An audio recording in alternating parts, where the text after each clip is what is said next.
नमस्कार बच्चों।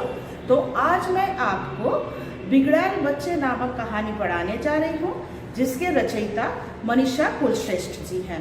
तो उसके लिए आप लोग पृष्ठ संख्या जो है 21 खोलोगे। तो यहाँ पर देखो, सबसे पहले मैं बता देती हूँ, आजकल की जो जनरेशन है, आजकल के जो बच्चे हैं वे बहुत मॉडर्न है। मतलब पिछली पीढ़ी के साथ आज की पीढ़ी में काफ़ी अंतर है। तो जो लोग ओल्डीज हैं, मतलब जो लोग बुजुर्ग हैं, वे लोग यही सोचते हैं कि आजकल के बच्चे संस्कारी नहीं है, काफ़ी फैशनेबल ड्रेस पहनते हैं, छोटे छोटे कपड़े पहनते हैं। तो इसीलिए उनके जो विचार हैं उन पर ही मनीषा कुलश्रेष्ठ लेखिका जो है उन पर करारा चोट करती है, व्यंग्य करती है। क्योंकि यहाँ पे देखो, मनीषा कुलश्रेष्ठ जो लेखिका है वह यही सोचती है कि बच्चों को यदि संस्कार दिया जाए, अगर हम अपने रुचि के अनुसार अगर उन्हें बड़ा करते हैं, यदि उन्हें अनुशासन में रखते हैं, तो वे बच्चे बहुत ही अच्छे होते हैं। और बाकी जो बच्चे हैं, मतलब देखो आजकल का लोगों का जनरेशन में तो अंतर होता ही है, वही लेखिका इस पाठ के द्वारा समझाना चाहती है। तो यहाँ पर लेखिका उनकी भी एक बेटी है जिसका नाम निशी है। तो वह अपने ढंग से उनको पाल पोस कर बड़ी की।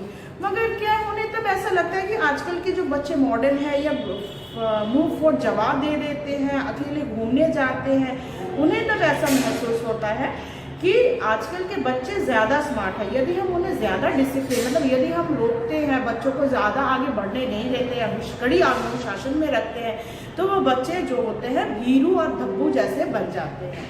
तो यहाँ पर उनकी जो बेटी है, लेखिका की जो बेटी है, वह क्या है, देखो उसकी शादी हो चुकी है, वो अपने बच्चों के साथ क्या है ससुराल रहती है, मगर मायके आना चाहती है, छुट्टी भी मिला है, मगर क्या है उसे लाने के लिए, मतलब लाने के लिए कोई नहीं है। इसलिए उसकी जो माँ है, मतलब यहाँ पे लेखिका मनीषा कुलश्रेष्ठ जी, वह खुद क्या करती है, उन्हें लेने जा रही है। तो वह सोचती है कि मैंने अपनी बेटी को पढ़ाया लिखाया, मगर उसे नौकरी करने नहीं दी। तो जिसके कारण आजकल के बच्चे जो अकेले घूम रहे हैं, वो लोग कितने स्मार्ट हैं। यद्यपि वो मतलब उनके साथ जो ट्रेन पर सफ़र कर रहे थे, 3 बच्चे थे, वो काफ़ी सोचती है कि बच्चे कितने बिगड़ैल हैं, कैसे मतलब पोशाक पहने हुए हैं, कैसे स्लैंग लैंग्वेज यूज़ कर रहे हैं।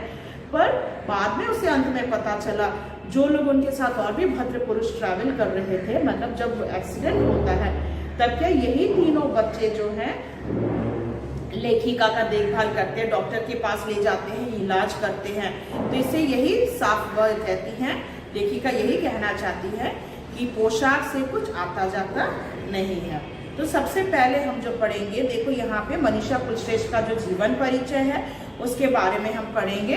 तो देखो सबसे पहले जो दिया है लेखिका परिचय में, मनीषा कुलश्रेष्ठ आज की नई पीढ़ी के उल्लेखनीय कथाकारों में से एक है। उनका जन्म 26 अगस्त 1967, तो यहाँ पे लिखो जन्म कब हुआ था, जन्म 26 अगस्त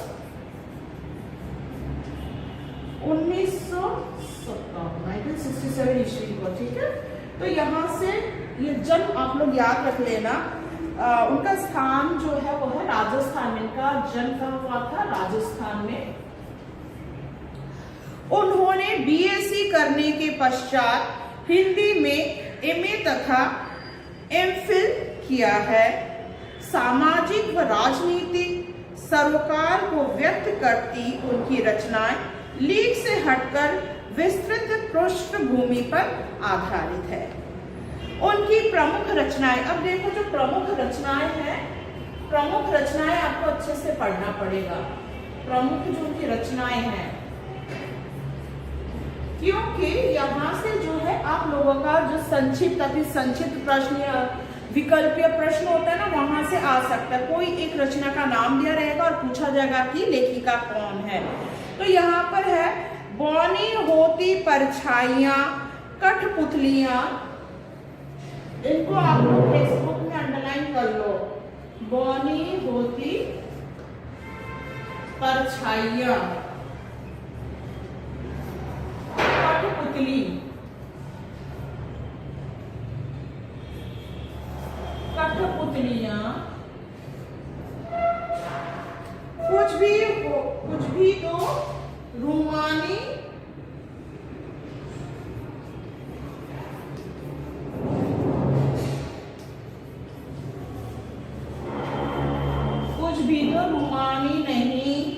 आदि। ठीक है, तो ये सब जो नाम है थोड़ा याद कर लेना। देखो, बौनी होती परछाइयां, कठपुतलियां, कुछ भी तो रुमानी नहीं आदि जो है उनकी कहानी संग्रह है। शिगाफ, शाल भंजिल तथा पंचकन्या इनके उपन्यास, उपन्यासों के नाम को भी आप लोग अंडरलाइन कर लीजिए। उनकी कहानी जो है कठपुतलियां का विभिन्न भाषाओं में अनुवाद किया है। तो ये जो कठपुतलियां है ये बहुत ही इम्पोर्टेंट रचना है उनकी। तो उसको क्या है, कई भाषाओं में अनुवाद भी किया गया है। उन्होंने विदेशी रचनाओं का हिंदी में अनुवाद भी किया है। मनीषा जी अनेक पुरस्कारों से सम्मानित हुई है, उन्हें कई पुरस्कार भी मिले हैं। उन्होंने विश्व हिंदी सम्मेलन में भी भागीदारी की है। हिंदी नेस्ट कॉम नामक हिंदी वेब पत्रिका के संपादन कार्य में संलग्न है। तो नेक्स्ट जो है वे किन पत्रिका के संपादन में कार्य में संलग्न थी, वो वाला लिख लो। नेस्ट कॉम, नेस्ट कॉम नामक क्या है, ये हिंदी वेब पत्रिका है।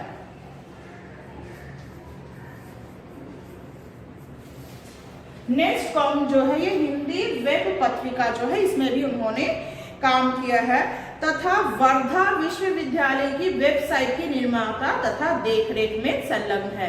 तो इसमें से जो प्रमुख रचनाएं हैं इन प्रमुख रचनाओं को याद कर लेना। और ये जो नेक्स्ट कॉम नामक हिंदी वेब पत्रिका है इसको भी आप लोग अच्छे से पढ़ लेना। अब कहानी की जो शुरुआत होती है वो देखो 3 युवा पीढ़ी से है। तो ये 3 युवा जो थे सुबह 6 बजे पिंक सिटी ट्रेन में मेरे बाद चढ़े थे। तो स्टेशन का नाम क्या है, पिंक सिटी, ध्यान रखना। तो उन लोग ट्रेन पर चढ़ते हैं, राजस्थान में है पिंक सिटी। तो पिंक सिटी नामक जो स्टेशन है वहां पर तीनों युवा पीढ़ी चढ़ते हैं, मतलब लेखिका भी वहां पर चढ़ती है और उनके साथ साथ ये जो तीनों युवा पीढ़ी थे, तीनों भाई बहन, दोनों भाई बहन थे। यहाँ पे छुटका जो है, छुटका और उसकी एक दीदी थी लीजा, प्लस लीजा उनके फियांसी भी उनके साथ घूमने के लिए निकले हुए थे। तो उन लोग 3 जो बच्चे हैं वे तीनों युवा पीढ़ी हैं। एक छोटा है, बाकी तो मछली उम्र के मतलब युवा पीढ़ी हैं। उन लोग क्या करते हैं, लेखिका के बाद ट्रेन पर चढ़ते हैं। रेल के इस सबसे पीछे वाले सुनसान पड़े डिब्बे की मानो रुकी हुई सांसें एकाएक चल पड़ी हो।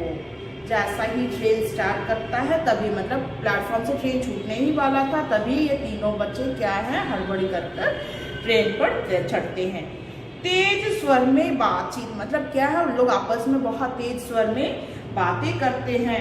छेड़छाड़ करते हुए वे तीनों सामान स्वयं लादे विदेशी पर्यटकों की नकल में साफ साफ देशी नजर आ रहे थे। मतलब वेस्टर्न ड्रेस पहने थे, इंग्लिश भी बोल रहे थे, विदेशी लोगों की नकल कर रहे थे और पर शक्ल सूरत से क्या है, वे देशीय लग रहे थे। बात बात में फकिन, फकअप, फक ऑल मुझे बहुत नागवार गुजर रहा था। तो इस प्रकार की जो बातें हैं, तो लैंग्वेज जो है वो क्या है, उन्हें बहुत बुरा लग रहा था, मतलब लेखिका को बहुत बुरा लग रहा था। द वे, मतलब जिस प्रकार से उन लोग क्या है बातें कर रहे थे, इस प्रकार की लैंग्वेज जो है, भाषा जो है सुनने में बहुत ही बुरा लगता। वो भी क्या है, बुजुर्ग जो हैं उनके सामने ये बच्चे इस प्रकार के भाषाएं प्रयोग कर रहे थे। अब देखो सेकंड पैराग्राफ देखो। आते ही धम से उन्होंने सारा सामान सामने की सीट पर पटक दिया। बस वे बच्चे आए, ट्रेन पर चढ़े और क्या करते हैं, सामने की जो सीट थी, बर्थ थी, वहां पर सामान पटक देते हैं। एक खुल्लम खुल्ला सी मध्यवर्गीय मगर आधुनिक किस्म की लापरवाही उनकी हर बात से झलक रही थी।